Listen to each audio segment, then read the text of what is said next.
Trilha 6, ESG. Empresas sociais. O quanto as organizações devem ser participativas em suas comunidades. Convidadas: Élica Zanquim, Senac São Paulo. Maria Elisa Muntaner, Espro.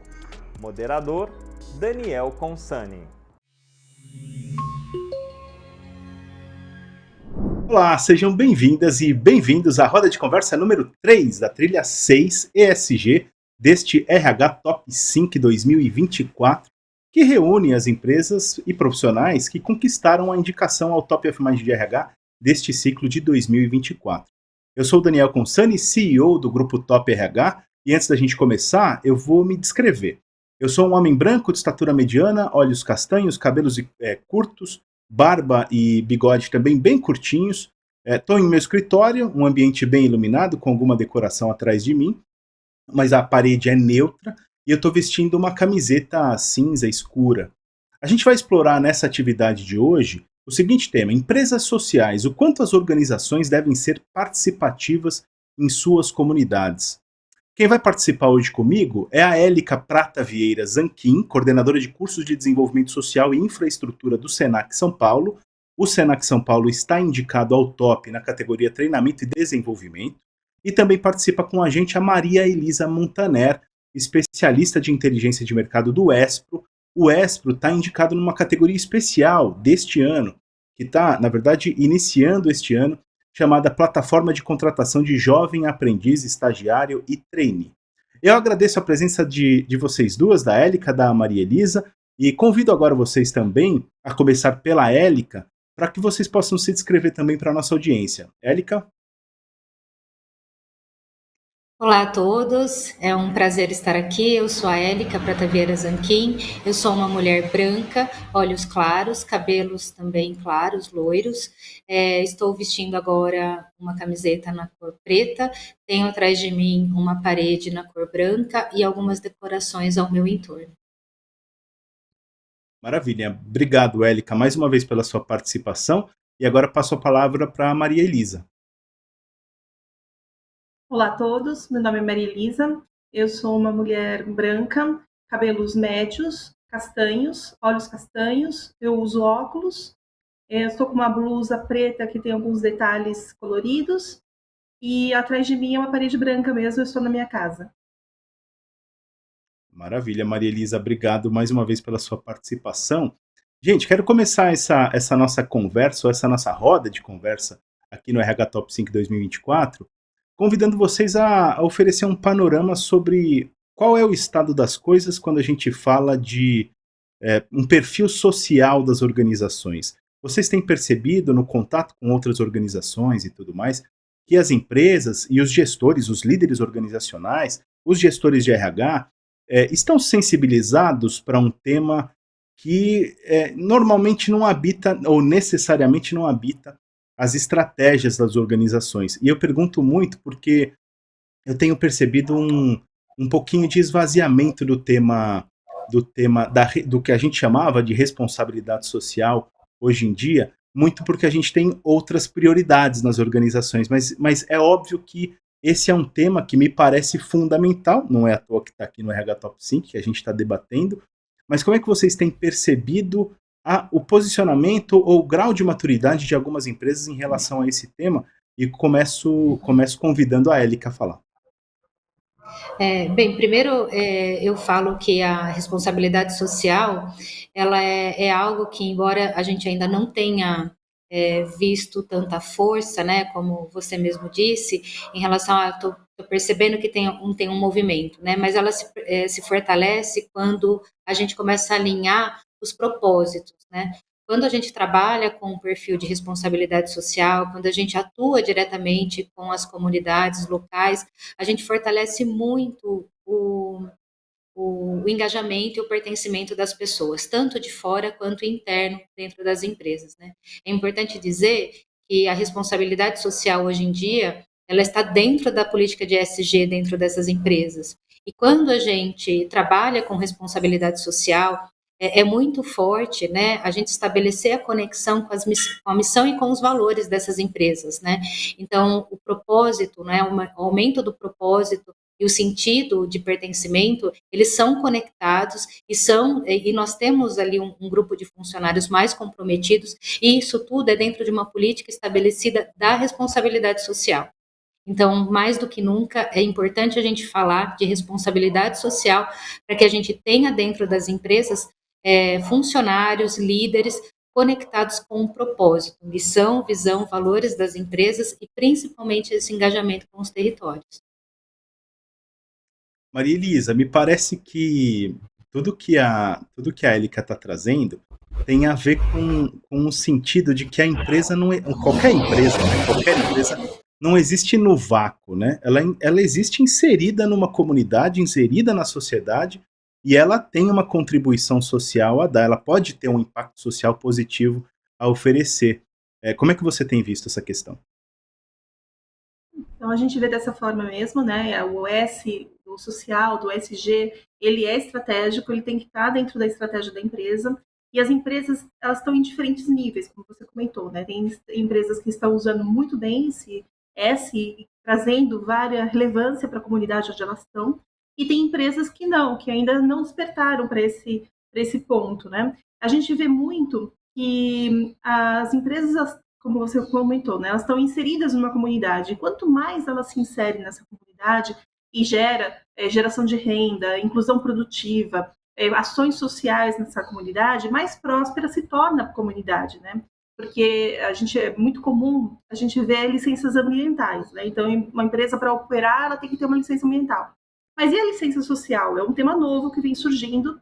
Então, muitas empresas, principalmente mineradoras, de geração de energia eólica e demais, que estão em localidades muito remotas e com pouco acesso a emprego e inclusão, elas estão sendo cada vez mais convidadas a dizer o que elas estão contribuindo para essa região, para essa comunidade, né? Então, você já vê programas, empresas que já colocam dentro da sua estratégia de ESG indicadores sociais como a melhora do ensino da educação na região onde eles estão, a inclusão produtiva de jovens através de programas de inclusão de jovens, ações afirmativas, e também o S também tem a ver também com o fator humano, né? Também como você lida com os colaboradores. Então, quanto mais integrada essa comunidade estiver dentro da empresa e empresa na comunidade, mais prósperos todos serão, né?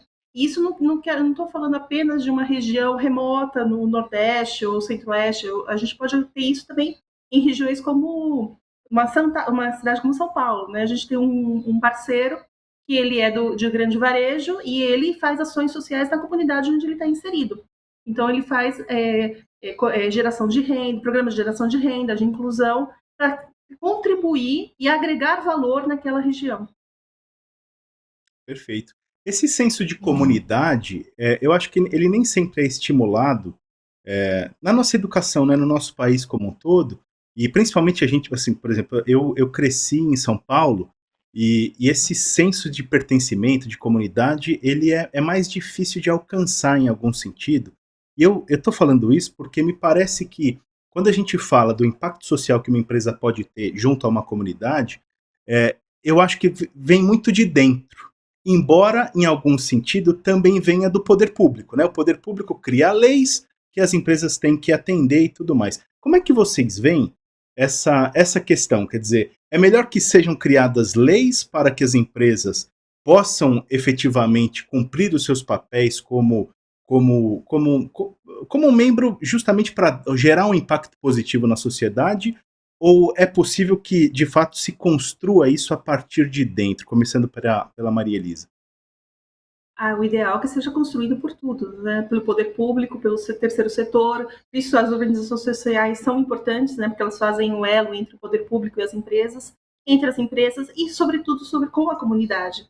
Porque também é muito comum a gente ver ações que são realizadas em comunidades, mas elas não estão conectadas aos desejos daquela comunidade, né? Então, um diagnóstico de território, você saber qual é a principal demanda daquela região, qual é a carência que a gente pode suprir, e que tem a ver com, como a Érica falou, com o propósito da empresa, né? Então, isso está conectando, isso flui melhor, né? As políticas públicas são necessárias, elas são extremamente importantes, até para a gente começar a criar consciência e dar relevância a esses temas, mas se toda a sociedade como um todo não se interagir, principalmente o poder público, as empresas o terceiro setor, a gente realmente não vai atingir os indicadores que a gente gostaria de ter de inclusão e de estratégias sociais. Érica, me parece que o Até. RH pode ter um papel importante nisso. Eu queria que você também. Você pode responder a minha pergunta anterior para Maria Elisa, mas conforme ela foi falando, eu falei, pô, o RH pode ser um elo importante aí, pode ser um protagonista nesse tema. Como é que você vê isso? Agora até engajando um pouco do que a Maria Elisa trouxe, né? A política pública, a política social, enfim, a política ela é muito importante para dentro dos processos, né? Ela orienta, ela intensifica, né? Ela traz também para a gente uma visão ampla, né? De como que a gente pode viver coletivamente, né?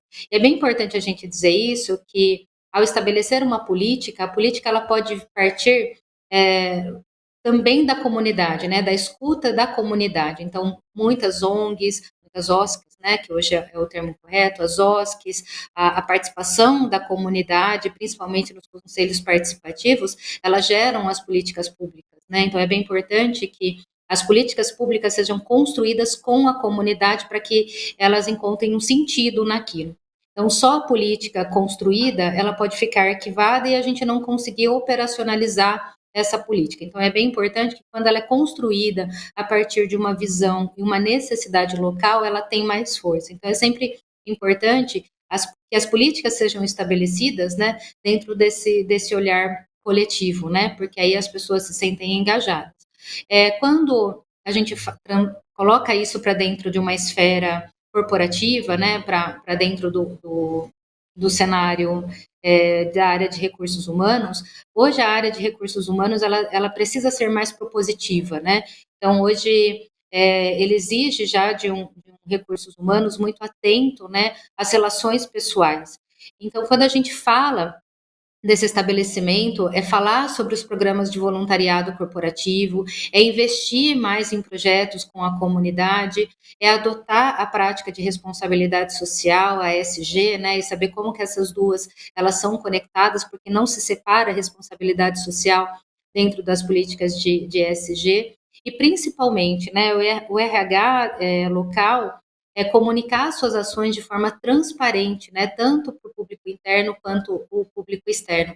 E como que ele delega essas funções para aquele grupo de funcionários, né? É bem importante também dizer que tanto de um aspecto da construção dos projetos, da construção dos programas de voluntariado, a gente sempre trazer as estratégias de fazer com o funcionário, com a comunidade, e não para o funcionário ou para a comunidade.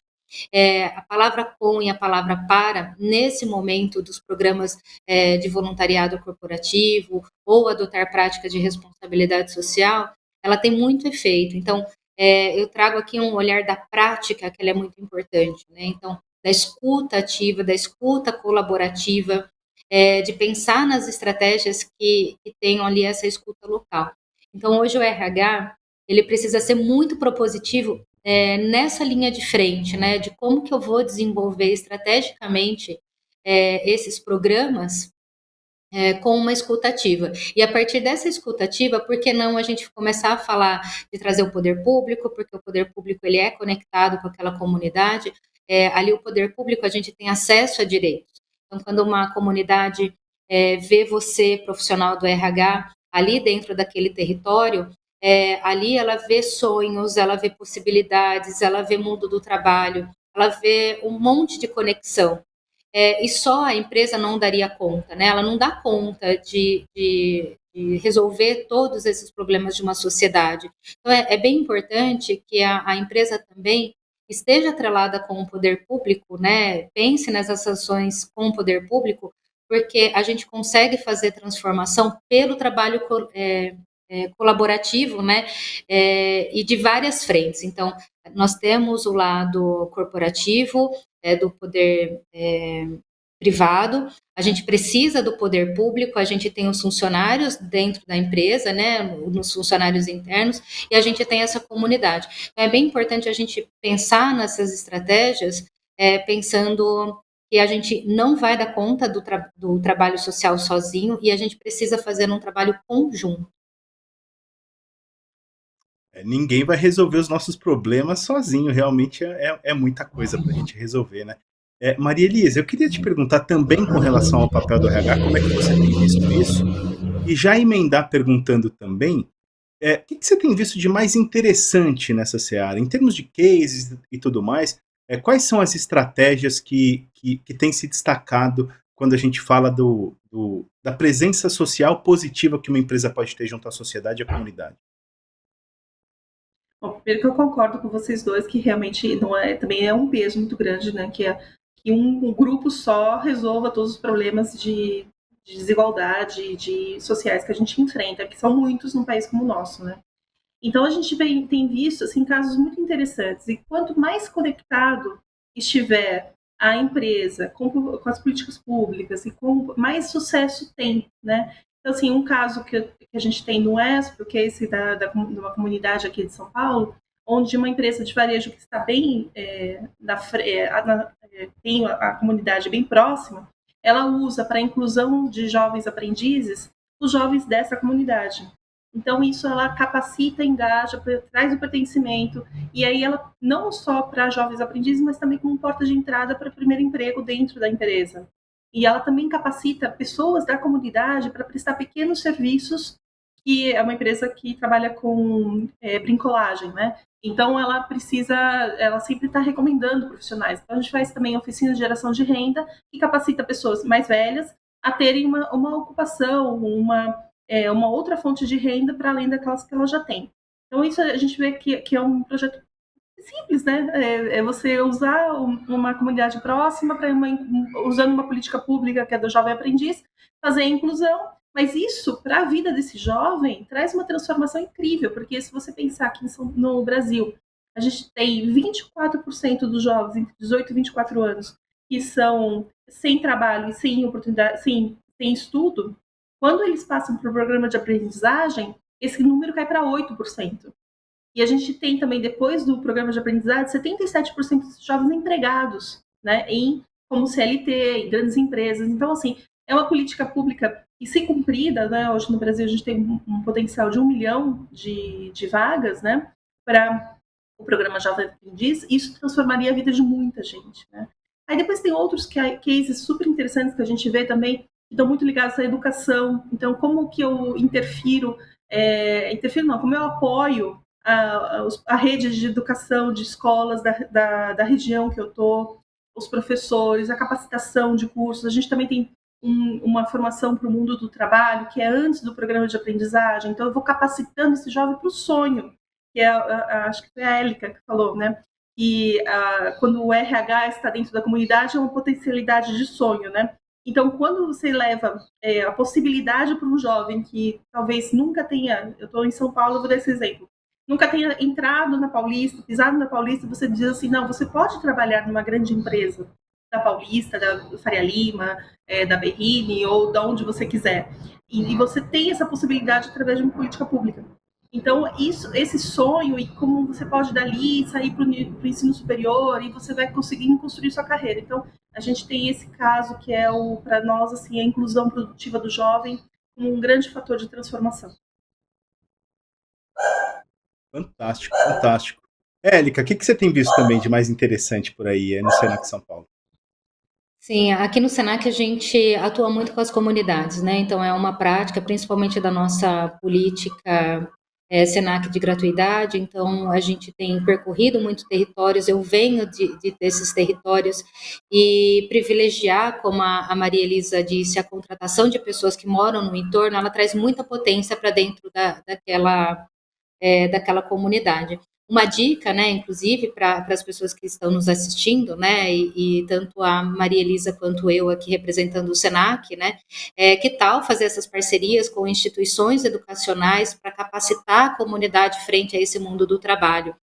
Dentro das minhas experiências que eu tive com alunos, com jovens, nós utilizávamos muito, né, a parceria com gestores de RH para poder fazer simulações de processos seletivos com esses alunos. Então, quando chegava em determinado momento, né, da aula, uma prática era preparar esses jovens, né, essas pessoas para o mundo do trabalho. E a gente convidava esses gestores de recursos humanos para poder fazer essas entrevistas. E dava muito certo, a gente fazia também as visitas internas, né, levar essas pessoas para dentro das empresas, e é bem isso mesmo, né? Embora as pessoas moram naquele local, nem tudo que tem dentro daquele local elas conhecem. E aí, quando a gente tem essa parceria com as empresas, ela fortalece muito, porque esses jovens, essas pessoas, elas começam a almejar sonhos, né? A pensar em novas possibilidades da carreira, ou para a área corporativa, ou para desenvolver empreendimentos que possam contribuir para a prestação de serviço dentro daquela empresa. Então, tudo se fortalece. Então, adotar essas parcerias com as OSCs, promover as iniciativas de diversidade e inclusão, apoiar os projetos locais, criar programas de sustentabilidade, e aí visando que sustentabilidade não é somente o aspecto ambiental, é importante dizer o lado macro da sustentabilidade, né, o social, o ambiental e o econômico, é bem importante a gente fortalecer isso.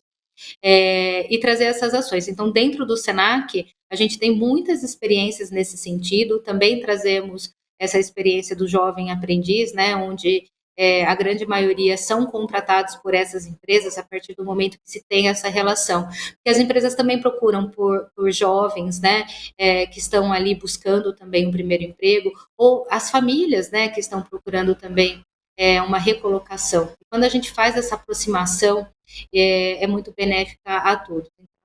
Aí fica uma dica, né, para os gestores de RH que estão nos assistindo, de promover essas parcerias com as instituições educacionais para que possam promover nas suas comunidades aspectos e capacitações para preparar tanto esse jovem, mulheres, pais, enfim, para esse mundo do trabalho. Você sabe que a gente tem visto cada vez mais empresas trabalhando ESG, muito pensando, sim, em gerar um impacto positivo, mas também trabalhar sua marca empregadora, digamos assim, junto àquela comunidade, junto à sociedade e tudo mais. Obviamente, engajamento, atração, na verdade, né? Atração e retenção, atração e engajamento é o desafio do século, digamos assim, para os RHs. Então, os profissionais de RH estão sempre buscando conteúdos voltados para engajamento, como atrair os melhores talentos e tudo mais. E me parece que as novas gerações, me parece não, muitas pesquisas apontam que as novas gerações são atraídas e se engajam muito mais por questões diferentes das gerações anteriores, necessariamente, no sentido de remuneração, crescimento na carreira e tudo mais, ou posições de liderança. Há muitos jovens que não almejam ocupar cargos ou cadeiras de liderança e tudo mais, mas se veem atraídos por um propósito, se veem atraídos por políticas voltadas para a saúde mental, por exemplo, ou para a saúde integral. E eu acho que o ESG pode ser uma ferramenta ou um programa bem estruturado de ESG e voltado para o impacto social das empresas pode ser uma ferramenta importante de engajamento e atração. Como é que vocês têm visto isso? Quais são os erros, digamos assim, que os RHs precisam evitar nessa seara? Mas também como é que vocês têm visto isso? A atuação das empresas pensando em atrair as novas gerações com base em valores, né? Sua missão, visão e valores, mas com base no impacto social positivo. Maria Elisa.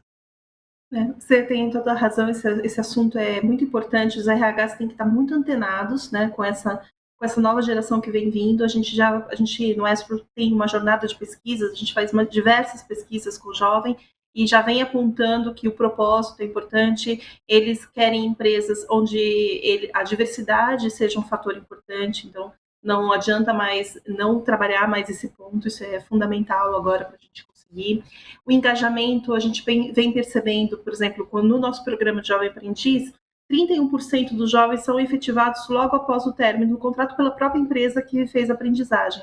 E desses jovens, 77% continuam depois de um ano.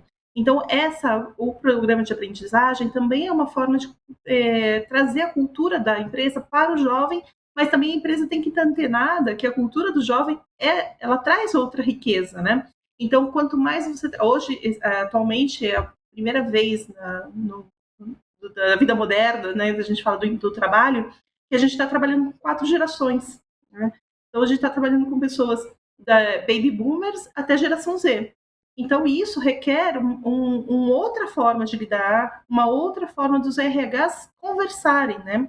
E esse ponto da saúde mental, ele está cada vez mais importante. Assim. A gente já vê empresas que têm diretorias ou vice-presidentes de felicidade, de bem-estar e saúde mental. Nunca se falou tanto sobre isso, né? E esse é um ponto importante. Então, quando a gente faz essa pesquisa com o jovem, a gente pergunta quais são as aspirações dele, né? E o primeiro ponto que aparece é, claro, a independência econômica, né? Ele quer ter seu dinheiro, suas possibilidades de escolha com a remuneração que ele ganha. Mas o segundo ponto é a qualidade de vida pessoal e profissional. Que, na verdade, se você olhar para as outras gerações, esse ponto ia parecer muito distante, assim, né? Porque não era essa cultura. E hoje, assim, então, assim, não basta eu estar empregado e bem remunerado, aquilo tem que me gerar uma qualidade de vida. Né? Eu tenho que sentir um propósito na empresa. Então, as empresas têm que estar sempre muito atentas em como engajar e como trazer esse jovem para dentro. E a dica que eu dou é trabalhar a diversidade e inclusão, porque é daí que a gente vai conseguir transformar as organizações com outros pontos de vista. Isso tem desafiado muito a proposta de valor para o colaborador que o RH tem que formular, né? Como que você vê isso, Érica? Aqui é bem interessante que em toda a nossa dinâmica aqui de fala, a palavra propósito ela tem vindo constantemente, né? Então, cada fala que a gente tem ou aberto ou encerrado, a gente fala muito no decorrer, se a gente for contar aqui quantas vezes essa palavra propósito saiu, né? Só voltar um pouquinho, né? Que primeiro que o ESG, ele está fortemente vinculado com as ODS, né? Então, quando a gente começa a olhar, né, a Agenda 2030, né, se a gente começar a vincular os nossos programas com essa agenda, né, diante desse cenário de credibilidade e reputação das marcas, a gente começa a atrair pessoas mais conscientes para dentro dos espaços. Né? Então, quando a gente fala das políticas de ESG, a gente começa a falar esse vínculo com as ODS, a gente começa a atrair pessoas mais conscientes. E aí, o que é importante? Né? As empresas sempre priorizarem, né, os programas de saúde mental, de bem-estar.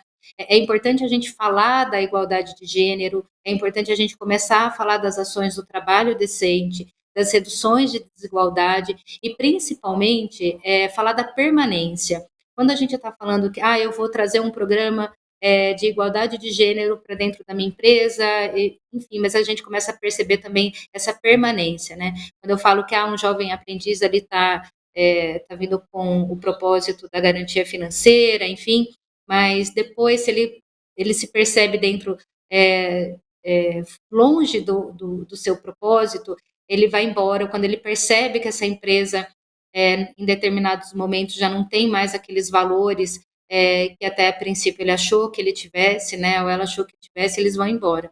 Então é importante a gente falar que a gente precisa criar programas bem estruturados, mas a gente precisa falar também da permanência. A gente precisa trabalhar com ações de viés inconsciente. Quando a gente vai falar de diversidade e inclusão, é bem importante a gente falar dos vieses inconscientes, porque esses vieses inconscientes, quando eles não são trabalhados, eles causam rupturas muito grandes, né? Tanto na empresa quanto na relação dos funcionários. E aí a gente precisa falar, né, que nós estamos agora muito engajados nas redes sociais. Então, quando a gente não tem isso estabelecido na empresa, ela causa uma ruptura também na marca, né? Então é bem importante a gente começar a criar essas ações.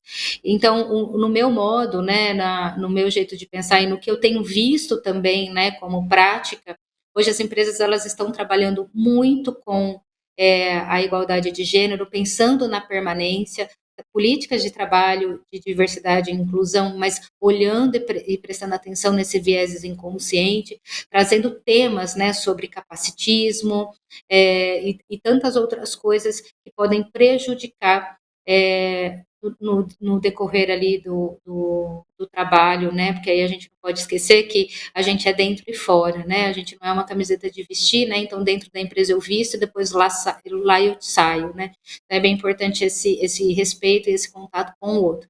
E aí eu vejo que as pessoas que trabalham dentro da área de recursos humanos são muito comprometidas nesse assunto. Então a gente olha para a Agenda 2030, a gente começa a potencializar os nossos programas frente a essas ações, mas não esquecendo de modo algum dessa gestão da permanência. E a gestão de permanência, ela envolve muita técnica. E é bem importante a gente dizer, né, que a responsabilidade social, ESG, ele é muito mais do que um propósito, né? A gente precisa falar das técnicas.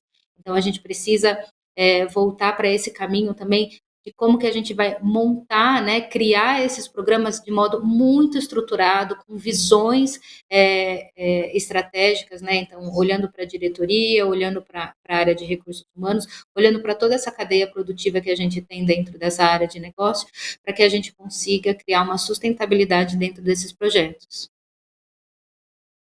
Exatamente, né? Me parece que só assim esses projetos e ações conseguem ter vida longa, né? E é isso que eles precisam, de vida longa, né? Consistência. Não é um trabalho de tiro curto, é um trabalho para a vida, né, gente?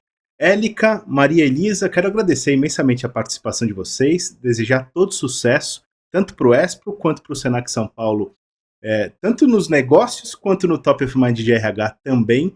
E é isso aí. Para nossa audiência, eu quero deixar, tenho 2 convites, na verdade. O primeiro é para que você se inscreva no topofmindgrh.com.br para fazer parte do colégio eleitoral do Top. Sim, você pode fazer parte do conjunto, né, do clube do RH, digamos assim, que elege as empresas e profissionais Top of Mind de RH, as mais lembradas, que serão conhecidas na grande festa do dia 24 de outubro de 2024. Você tem até o dia 30 de setembro, 30 deste mês, para fazer a sua inscrição, para entrar no colégio eleitoral e poder votar. E além disso, claro, deixo o convite aqui para você acompanhar todas as rodas de conversa neste grande evento, neste RH Top 5 2024. A gente se vê em outra roda de conversa por aí. Um grande abraço e até mais.